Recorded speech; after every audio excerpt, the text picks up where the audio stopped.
Ciao e ben ritrovato. Le persone continuano a chiedermi per quale motivo, nonostante facciano tanto daimoku e gli sembra di fare una pratica corretta, non ottengono quello che vogliono ottenere. Già tanto io rispondo sempre che non è che sia un mago, hai capito? E non lo era nemmeno Nietzsche, Nietzsche era un monaco, non aveva il cappello a punta, non era il mago Merlino, ma poi mi rendo conto che le persone che cosa fanno? Fanno pratica, fanno la pratica e poi si fermano, aspettano che le cose arrivano, che sia la pratica, che sia il daimoku a portarti le cose. Ora non mi ricordo, mi sembra che fosse Sensei Toda, e qua ti parlo dei miei esordi di 30 anni fa, quando facevo parte della Soka Gakkai, no? Che aveva detto che è inutile che tu metti la pentola sul fornello e vai a fare daimoku aspettandoti che il fornello si accenda e che l'acqua bolle. Che cosa vuol dire? Che tu devi fare, non soltanto parlare. Il daimoku ti serve, o comunque la pratica spirituale, ti serve per accordarti, per avere questo atteggiamento, ma se poi tu non fai, non hai, sembra che chi faccia daimoku perda le mani e delegano al daimoku o alla pratica qualsiasi cosa che vogliono. Intanto mettersi davanti a un mandala, a un altare, a qualsiasi mandala, a qualsiasi altare e mettersi sempre lì a chiedere e aspettare che questa cosa qua arrivi è già un errore di fondo, perché questa qui è magia. La pratica spirituale ti deve cambiare dentro, ecco che cosa ti dà. Ma comunque sia, se tu pratichi, mettiamola così, per avere un desiderio, per vedere realizzato un desiderio, e poi non ti muovi nel modo giusto per fare in modo che questa cosa che tu desideri ardentemente, già desiderare ardentemente è come cercare le cose, non le trovi mai quando le cerchi, le trovi quando non ti servono più o quando non le cerchi, quindi già questo è un qualcosa su cui dovresti riflettere. Ma bisogna che tu ti metta in condizioni di farle le cose.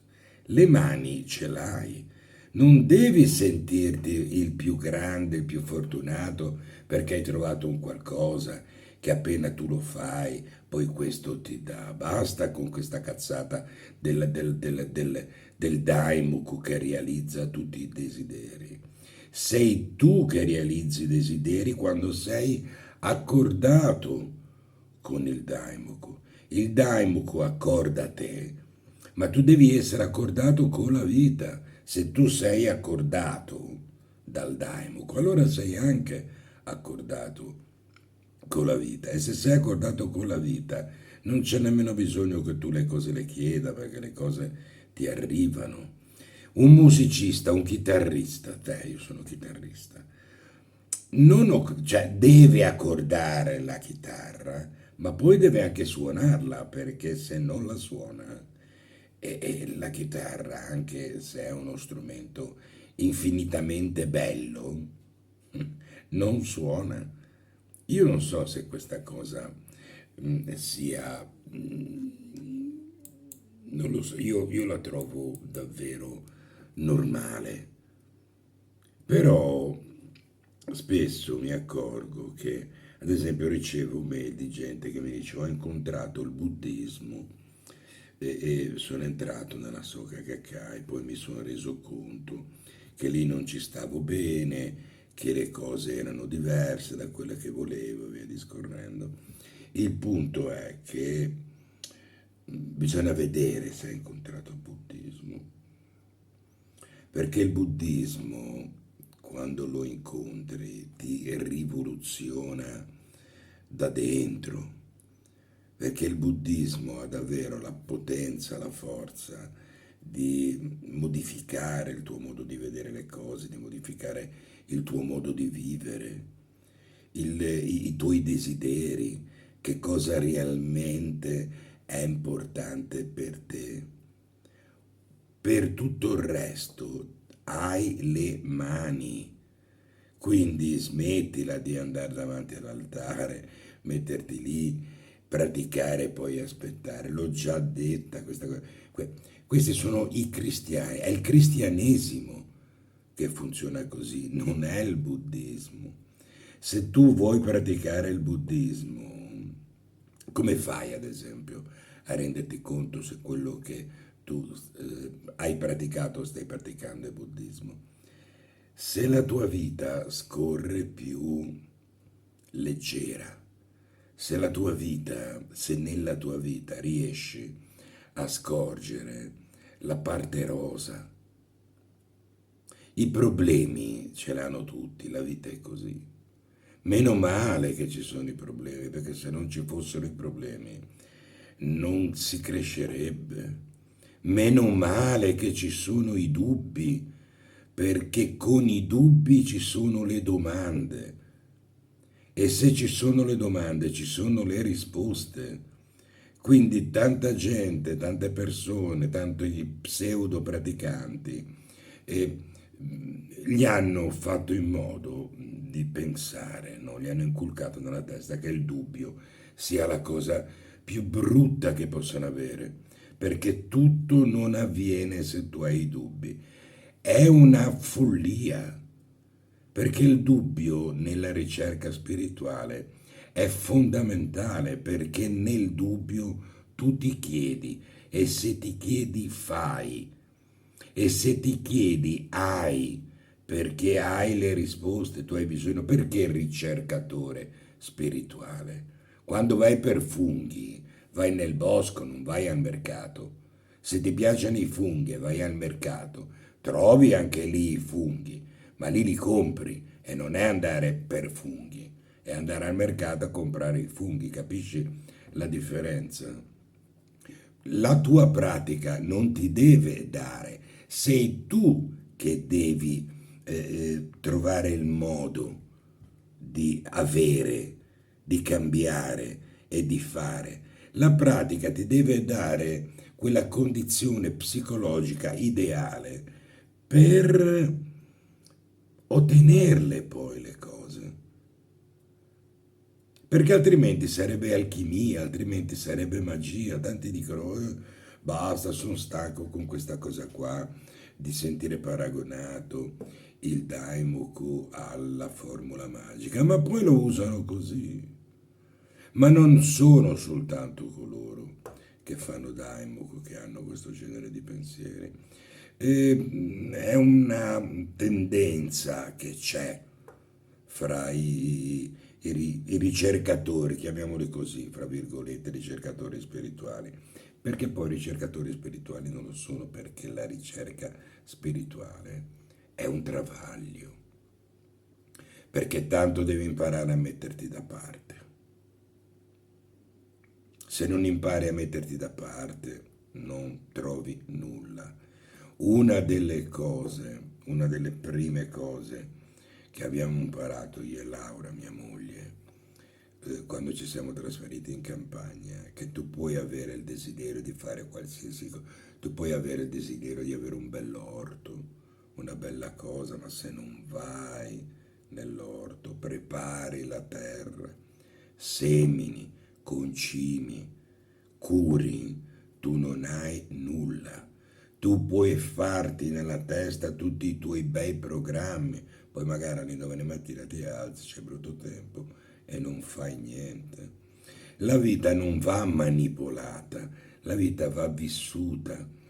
Il mare non va appiattito, il mare va navigato.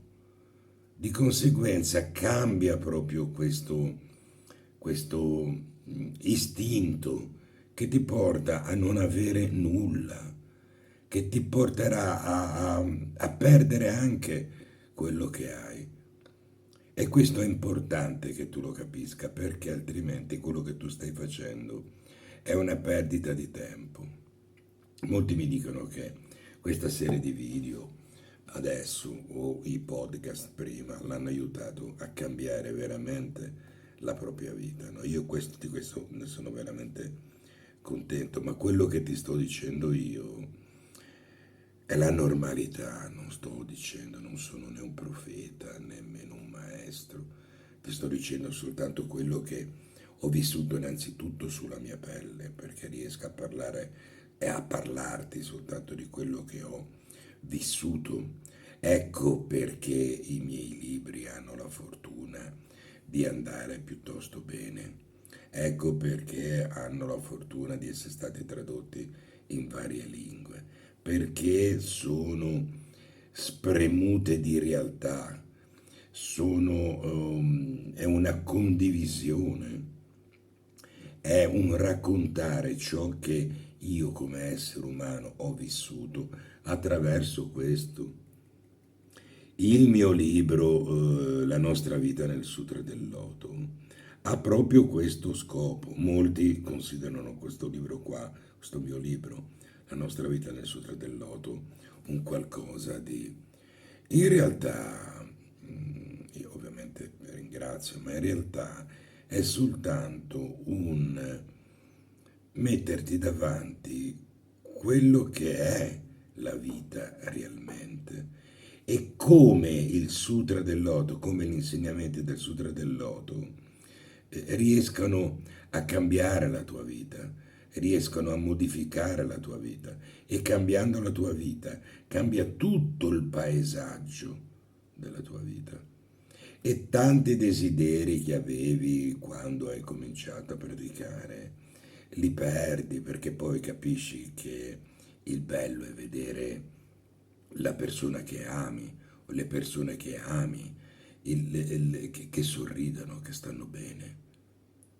Il bello è stare bene, il grande beneficio, già il grande beneficio che noi tutti ci mettiamo lì davanti all'altare a chiedere, ma mai a ringraziare, è già quello che tu hai la possibilità di respirare.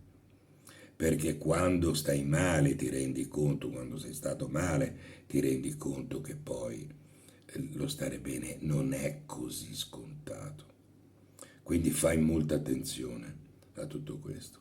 Tanto non so se noti, ti do il benvenuto nel mio studio, guarda, ti faccio un affare lì, tutto il mio muro di chitarre, quelle sono acustiche, poi di sotto c'è l'elettrica, poi vedi i due UD, là la mia scrivania dove faccio i podcast, dove scrivo i libri e poi tutto il resto, ma questa parte qua te la risparmio perché sennò c'è gente che si offende, dice non si fanno vedere quelle cose lì, no?